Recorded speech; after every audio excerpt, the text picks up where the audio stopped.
والسلام علیکم یا سیدی یا رسول اللہ وعلی آلک وصحبک یا حبیب اللہ الصلاۃ والسلام علی النبی نحمده ونصلي ونسلم على رسوله الكريم اما بعد فاعوذ بالله من الشيطان الرجيم بسم الله الرحمن الرحيم قال الله تعالى في القرآن المجيد الأخلاء يومئذ بعضهم لبعض عدو إلى المتقين صدق الله العظيم إن الله وملائكته يصلون على النبي يا أيها الذين آمنوا صلوا عليه وسلموا تسليما الصلاة والسلام عليك يا رسول الله الصلاة والسلام عليك يا حبيب الله الصلاة والسلام عليك يا رحمة للعالمين بآواز بلند تمام احباب دروشی پڑھ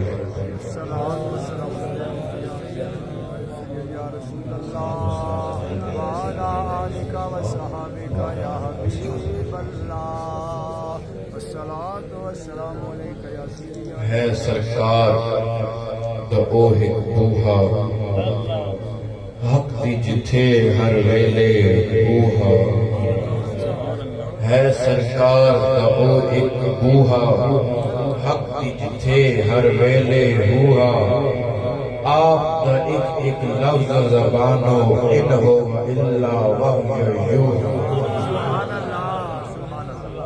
جو ان کے ذکر کی محفل سجائے بیٹھے ہیں وہ اپنے گھر کو مدینہ بنائے بیٹھے ہیں اور میرے کانوں میں چپکے سے کہہ گیا ہے کوئی نظر سے دیکھ وہ خود آئے بیٹھے ہیں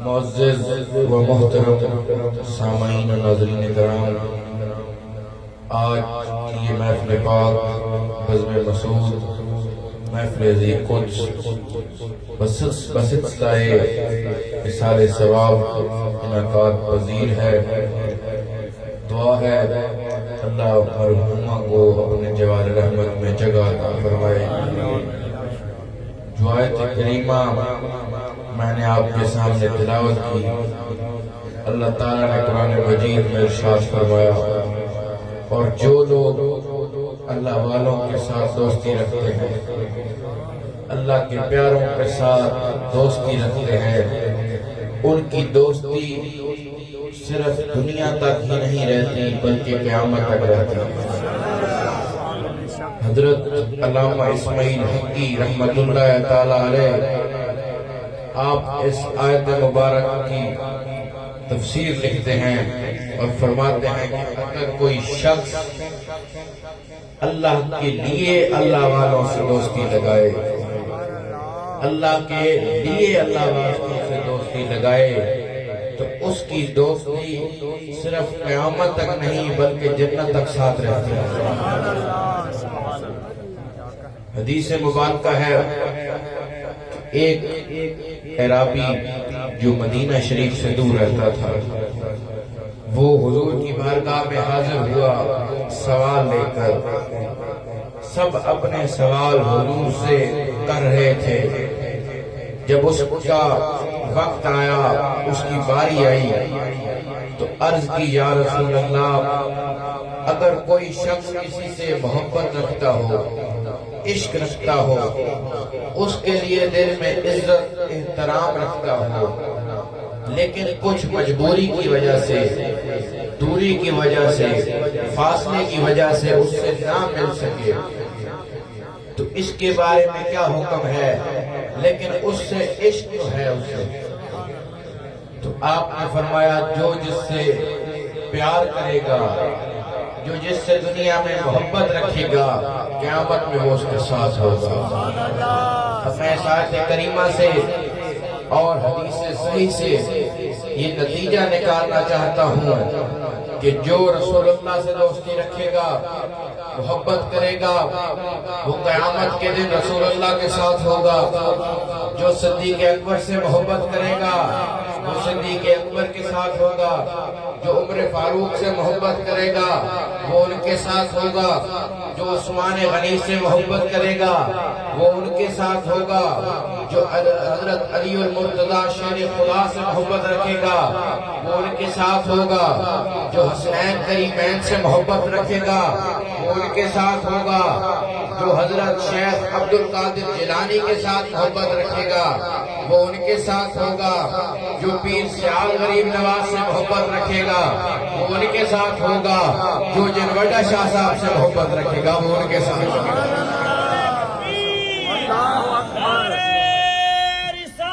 یا رسول اللہ، تحقیق حیدری آستان عالیہ غوثیہ چشتیہ نظامیہ دستگیریہ ورچہ شریف۔ حضرت بابا فرید الدین مسعود گنجی شکر رحمت اللہ تعالی علیہ کی بارگاہ میں ایک مرید حاضر ہوا یہی سوال لے کر کہ حضور اگر کوئی محبت رکھتا ہو، عشق رکھتا ہو، لیکن دوری کی وجہ سے وہ نہ مل سکے تو کیا حکم ہے؟ آپ نے خوبصورت جواب عنایت فرمایا۔ آپ نے فرمایا قریب رہ کے محبت کرنے سے بہتر ہے کہ بندہ دور رہ کے محبت کرے۔ سبحان اللہ، سبحان اللہ۔ آپ کے پیر کامل حضرت خواجہ قطب الدین بختیار کاکی رحمت اللہ تعالی علیہ کی شان کی طرف کچھ نظر کرتے ہیں۔ حضرت خواجہ معین الدین چشتی اجمیری رحمت اللہ تعالی علیہ آپ بغداد شہر میں قیام پذیر تھے، مسجد میں عبادت میں مشغول تھے کہ وہاں سے ایک نوجوان لڑکا آیا اور آ کر عرض کی السلام علیکم۔ آپ نے جواب عنایت فرمایا اور فرمایا کہ بیٹا بیٹھو۔ وہ بیٹھ گئے، پوچھا نام کیا ہے؟ عرض کی حضور میرا نام قطب الدین ہے، لقب بختیار کاکی ہے۔ آپ نے فرمایا تمہارا آنا مبارک ہو، بتاؤ کس کام سے آئے ہو؟ عرض کی حضور میں آپ کا بیعت ہونے آیا ہوں، میں آپ کا مرید ہونے آیا ہوں۔ آپ خاموش ہو گئے، خاموش ہوئے تو قطب الدین بختیار کاکی رحمت اللہ تعالی علیہ نے پوچھا، عرض کی حضور خاموش ہو گئے؟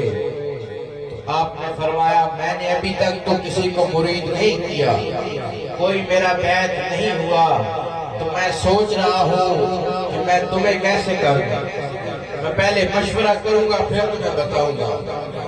خیر قطب الدین بختیار کاکی رحمت اللہ تعالی علیہ چلے گئے۔ جب رات ہوئی آپ عبادت الہی میں مشغول تھے کہ نیند آ گئی، جب سوئے تو نقاب اٹھ گئے، دل کا پردہ کھل گیا، ابھی رات کچھ ہے باقی، نہ اٹھا نقاب ساکی، تیرا رند گرتے گرتے کہیں پھر سبز نہ جائے۔ تو جب آنکھ لگی، آنکھ میں خواب میں حضور صلی اللہ علیہ وآلہ وسلم کی زیارت ہوئی، آپ صحابہ کرام کے ساتھ موجود تھے، انبیاء کرام موجود تھے، اولیاء کرام آپ کے ساتھ موجود تھے۔ تو آپ نے فرمایا معین الدین آج مسجد میں کوئی آیا تھا؟ عرض کی حضور ایک نوجوان آیا تھا، کیا نام تھا؟ عرض کی قطب الدین۔ فرمایا کیا کہتا تھا؟ عرض کی حضور وہ کہتا تھا بیعت کر لیا۔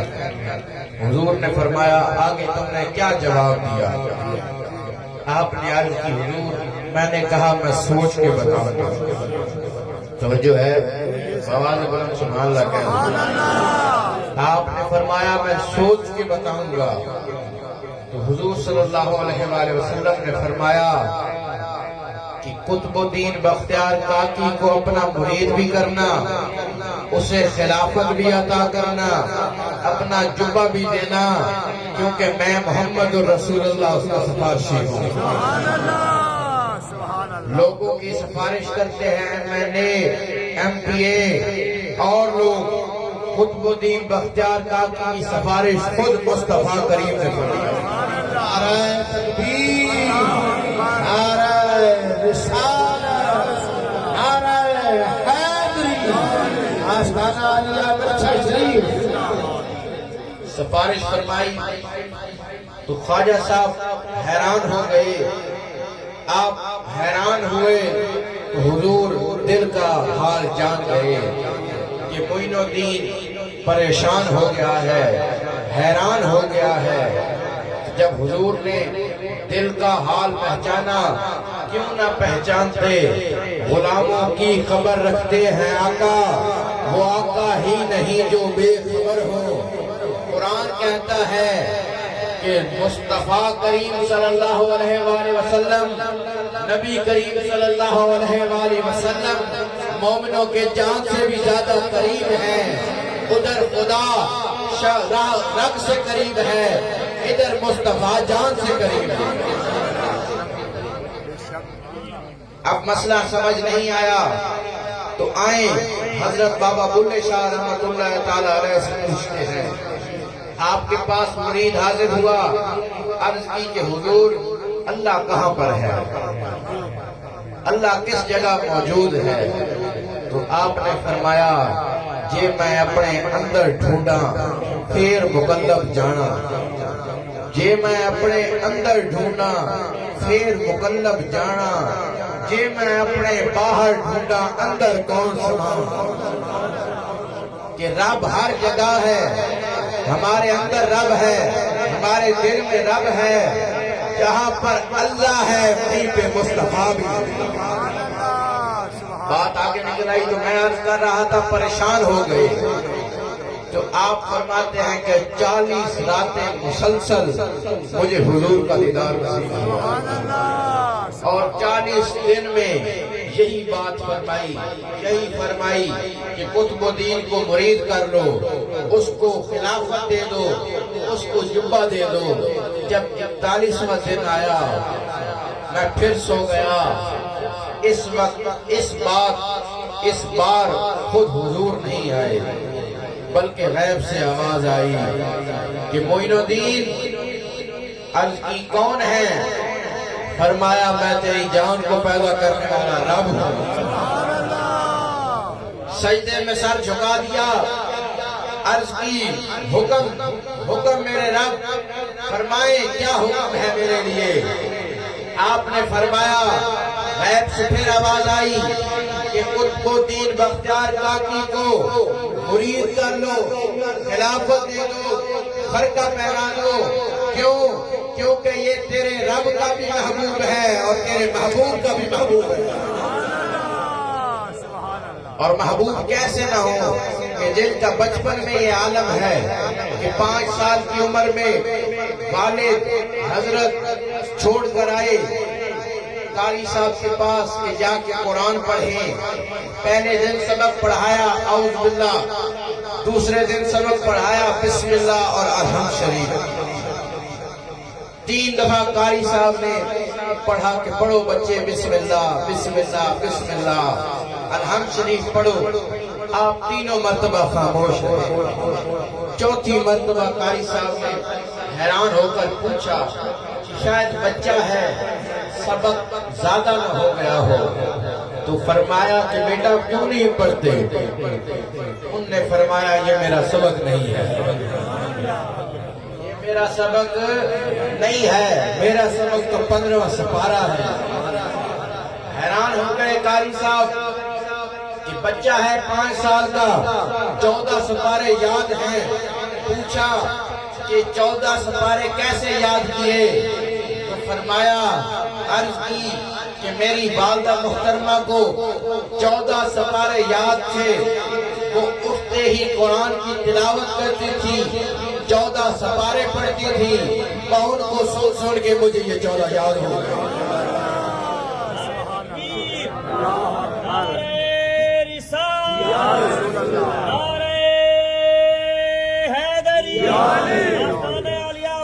شریف سید شمس الحسن شاہ صاحب کاشف گیلانی مولائی.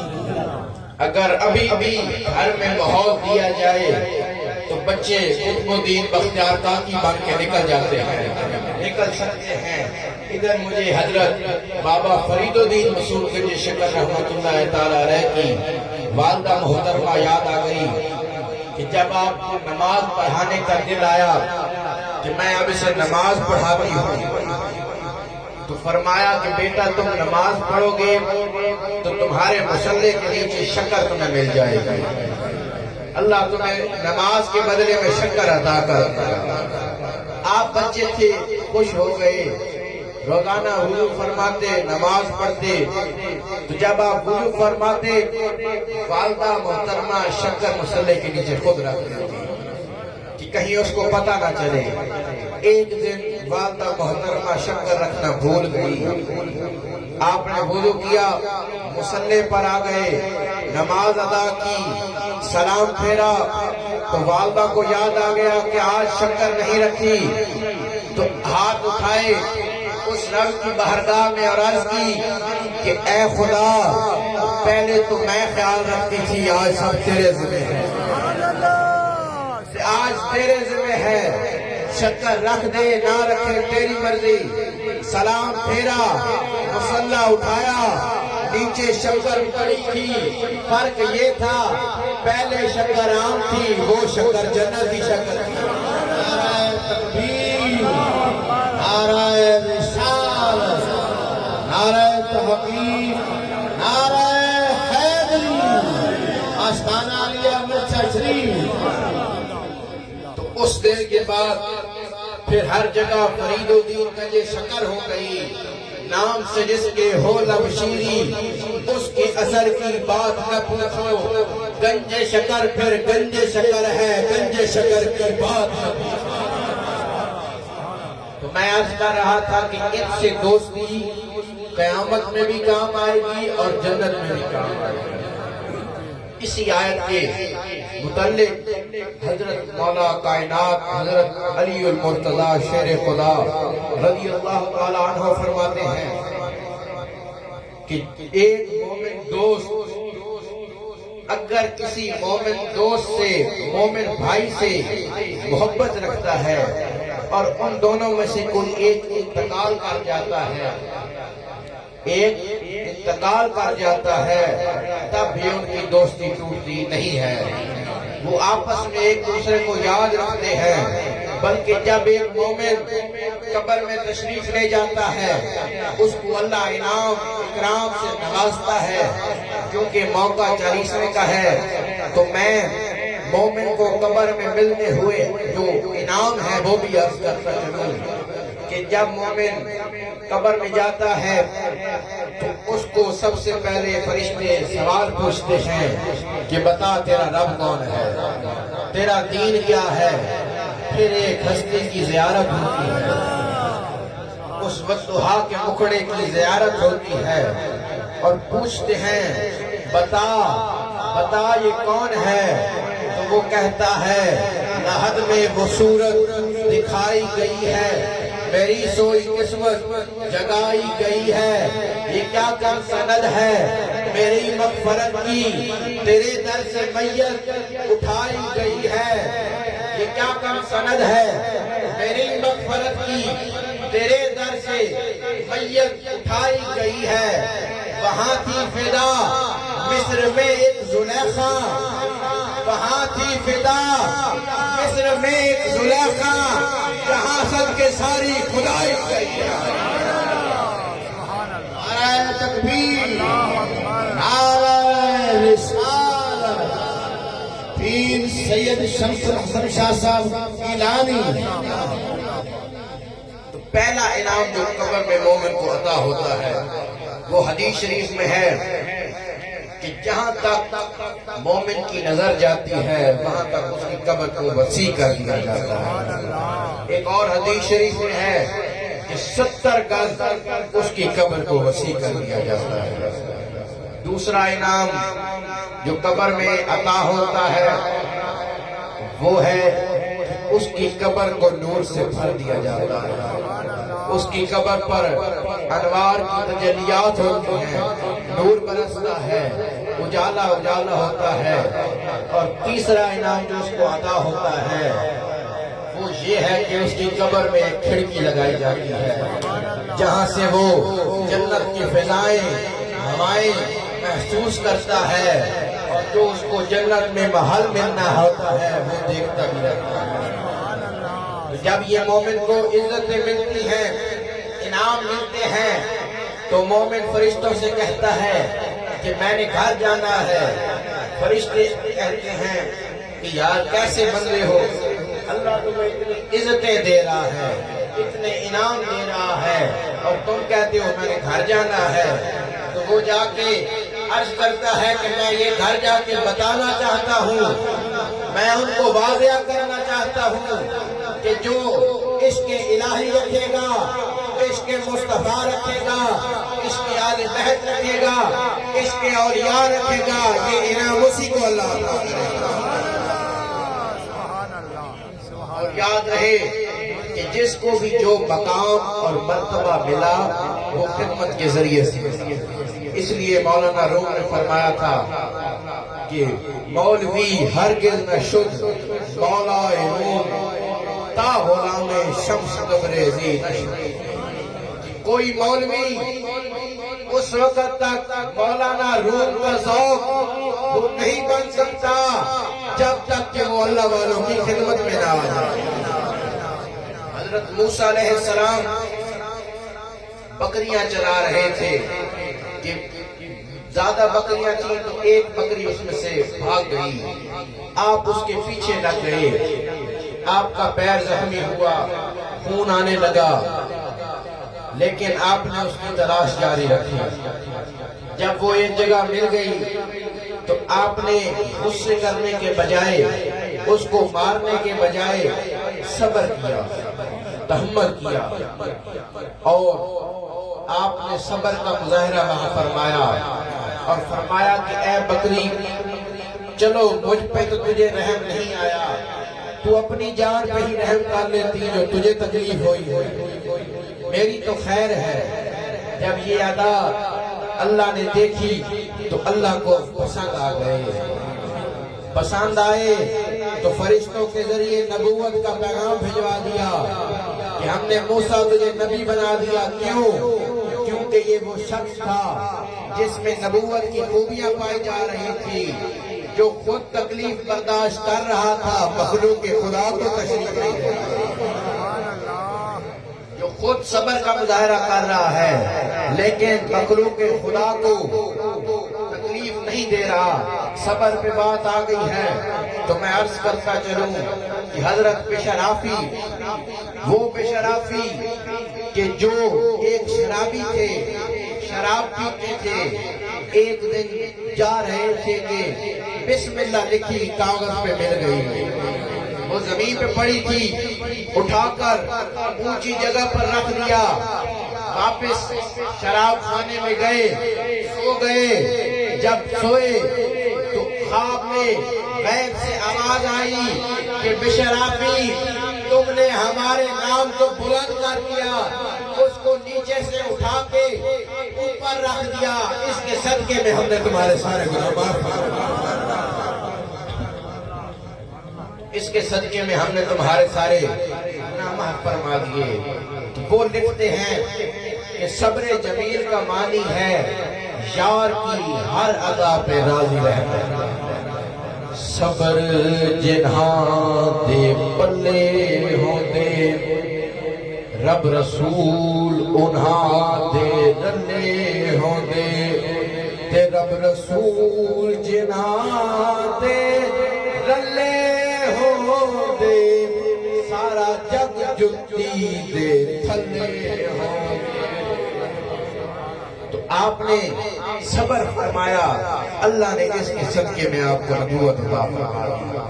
آخری بات حضرت بہاؤالدین ذکریہ رحمۃ اللہ تعالیٰ علیہ، آپ ملتان شریف میں تشریف لائے تو کچھ حاسدین اٹھے جو اولیاء کے خلاف تھے، ان نے آپ کی بارگاہ میں ایک دودھ کا پیالہ بھر کے بھیجا، جس کا مقصد تھا کہ وہ بتانا چاہتے تھے کہ حضرت ہمیں آپ کی ضرورت نہیں ہے، یہ شہر ویسے ہی بھرا ہوا ہے۔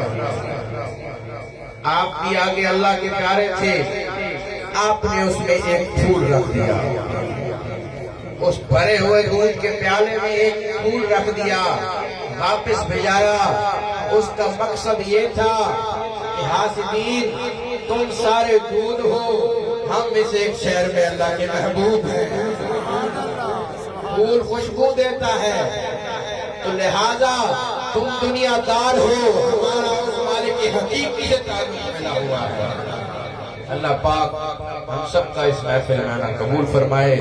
دوران گفتگو اگر کوئی غلطی ہوئی ہو تو اللہ معاف فرمائے۔ وما علینا الا البلاغ۔